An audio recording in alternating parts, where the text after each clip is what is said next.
saling serang dogma Katolik dan Protestan via YouTube yang diperagakan apologet-apologet yang menyebut diri apologet Protestan, yang kemudian juga berbalas dari apologet-apologet dari Katolik, itu terus berlanjut. Dan menurut pengamatan saya sementara, Maret setelah kedatangan Paus Fransiskus.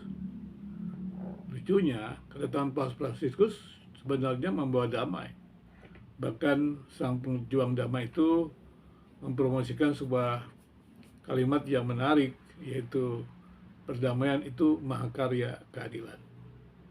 Jadi, mengapa debat yang tidak produktif itu justru mendapat tempatnya pada saat kedatangan sang pejuang kemanusiaan, pejuang keadilan, pejuang perdamaian, yaitu Paus Fransiskus ke Indonesia. Paus Fransiskus ke Indonesia datang menyampaikan salam damai kepada agama-agama yang beragam di Indonesia. Dan masyarakat Indonesia dari berbagai agama mengharap kedatangan Paus Fransiskus itu menguatkan toleransi antar agama di Indonesia. Apalagi ada kata bersama yang tadi saya ungkapkan, bahwa perdamaian adalah mahakarya keadilan. Repotnya, debat Katolik dan Protestan sudah ibarat perdamaian. Peperangan maksud saya adalah ibarat pertarungan di panggung politik, di mana masing-masing calon itu kemudian mencari kelemahan-kelemahan untuk menunjukkan ketidakkonsistenan kebijakan dari calon, dan kemudian menunjukkan kekonsistenan dari kebijakannya untuk bisa menjadi pemenang. Itu terlihat ketika kita mengamati video-video YouTube tersebut. Dogma-dogma yang berbeda itu, kalau bisa kita ibaratkan kebijakan yang berbeda, yaitu Protestan dan Katolik, itu dicari kelemahannya, dan kemudian pihak lawan melabelkan yang kelemahannya itu atau ketidakkonsistenannya itu dengan dogma, atau dogma yang tidak konsisten dengan label sesat. Dan demikian juga sebaliknya. Dan ini jelas sebuah debat yang tidak produktif. Repotnya lagi, apologet Protestan yang tampil itu adalah mereka yang merasa terpanggil. Nah, walaupun kita tidak paham juga, saya juga tidak paham terpanggil dari mana gitu ya, terpanggil dari gereja mana, saya tidak paham juga. Tapi yang kita lihat adalah mereka kata mereka memiliki hak jawab. Jadi kalau saya amati mereka-mereka yang bicara ini kan mereka dosen teologi, tapi ada juga yang sebenarnya bukan seorang teolog-teolog yang memiliki kemampuan akademis yang mumpuni, ya tidak semua begitu ya. Tapi kan mereka menempatkan diri sebagai teolog akademis sebenarnya, dan tidak bisa dikatakan mewakili gereja karena mereka bukan ketua sinode, ya bukan perwakilan dari sinode-sinode tertentu. Jadi mereka ya memang, kalau yang saya amati sejak munculnya mereka itu, ya mereka mempromosikan debat yang mereka juga belajar dari barat begitu. Jadi apologet-apologet reform evidensial misalnya ingin membuktikan pernyataannya benar, karena pernyataannya benar harus diterima. Yang lain yang tidak konsisten tidak perlu diterima. Ini tidak tepat dalam hubungan antara iman atau agama yang sebenarnya tidak bisa. Kalau mereka belajar penelitian empiris, ya tidak bisa. Iman itu dituntut untuk menunjukkan bukti-bukti atau data-data, kecuali adalah sains atau penelitian empiris.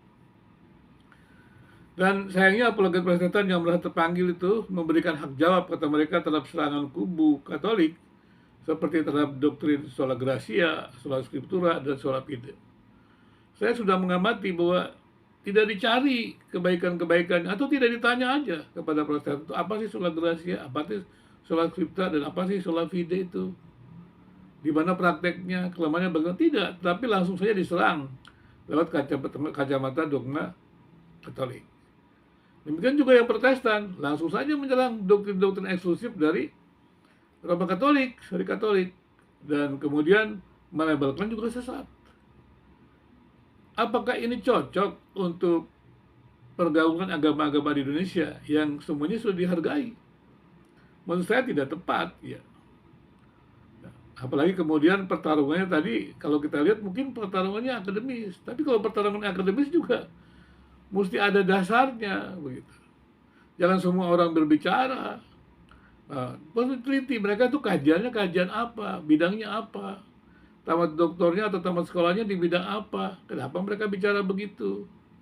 Nah, itu mesti dikaji, dan nanti kita lihat, kita review lah. Kalau yang baik sih sebenarnya kalau dari kalangan yang Protestan, kalau memang mereka akademisi ya buat artikel jurnal aja, dan kemudian kan direview dan nanti kita lihat hasilnya. Jadi kan lebih enak begitu, lebih jelas. Ya kalau dari teman-teman Katolik, mereka mengatakan mereka punya hak jawab, klarifikasi. Ya silakan sebatas itu, tapi tidak perlu juga menjelaskan apa namanya dogmanya Protestan dengan dogma Katolik. Ya pasti tidak sesuai. Memang sejarahnya juga tidak sesuai. Kalau orang membaca sejarah konflik Protestan dengan satu arah, ya udah dia akan menyesatkan yang lain. Tapi kalau dengan dua arah, tujuannya juga untuk menyesatkan, ya dapat saling menyesatkan. Yang sebenarnya dalam dua arah itu saling belajar supaya tidak mengulangi kesalahan yang sama, tidak melakukan konflik yang sama. Seharusnya teman-teman yang berasal dari menjadi apologet baik Protestan maupun Katolik mesti melihat, jangan mengubarkan konflik-konflik masa lampau, apalagi konteksnya tidak tepat di Indonesia ini. Marilah kita membangun sebuah dialog damai. Dan menurut saya ya, kedua belah pihak, baik apologet Protestan, apologet Katolik, itu merasa sama-sama tidak bersalah. Karena bagi mereka, ya, itu mungkin hak jawab, tapi mereka lupa bahwa mereka sudah saling memberikan label sesat. Padahal undang-undang di negeri ini menyatakan Katolik dan Protestan diterima. Posisinya sama, tidak boleh saling menyerang. Dan mereka keduanya juga mengatakan membela kebenaran. Jadi keduanya merasa, kelompok itu merasa menjadi wakil Tuhan. Katolik menjadi wakil Tuhan, Protestan menjadi wakil Tuhan. Ya repotnya lagi, kalau mereka sama-sama merasa menjadi wakil Tuhan, apakah mereka berhak menyingkirkan yang lain? Misi agama yang eksklusif memang telah menjadi persoalan dalam perjumpaan agama-agama. Karena agama tertentu merasa berasal dari Tuhan, dan yang lain bukan berasal dari Tuhan. Padahal kan cukup dia jelaskan, agama saya ini berasal dari Tuhan, data-datanya ini keyakinan iman saya, pengalamannya ini, sudah. Nah agama yang lain, ya biarlah mereka juga menjelaskan bahwa agama mereka dari Tuhan. Tapi jangan karena pengalaman iman dan pengetahuan yang terbatas itu, kemudian satu agama mengklaim dia paling dekat dengan Tuhan. Tidak ada yang bisa memvalidasi satu agama tertentu itu paling dekat dengan Tuhan, kecuali nanti pada akhir zaman, pada penghakiman. Dan lucunya lagi, agama-agama yang punya semangat misi itu, yang merasa dekat dengan Tuhan itu, mereka tuh punya semangat merampas yang berdosa atau merampas yang tersesat dari jalan Tuhan. Dan mereka merasa tidak bersalah meski dengan cara-cara yang tidak patut. Bahkan kemudian menimbulkan perlawanan yang dianggap sesat. Mungkin kalau untuk Protestan dan Katolik mengatakan itu salib. Ya. Itu salib, memang salib atau salib yang dibuat karena kurang bijaksana dalam hidup. Mereka yang merasa mendapat mandat dari Tuhan itu, yaitu untuk menyelamatkan yang sesat, karena mereka memberikan label sesat, itu membenarkan cara apapun demi mentaati mandat Tuhan. Itulah repotnya.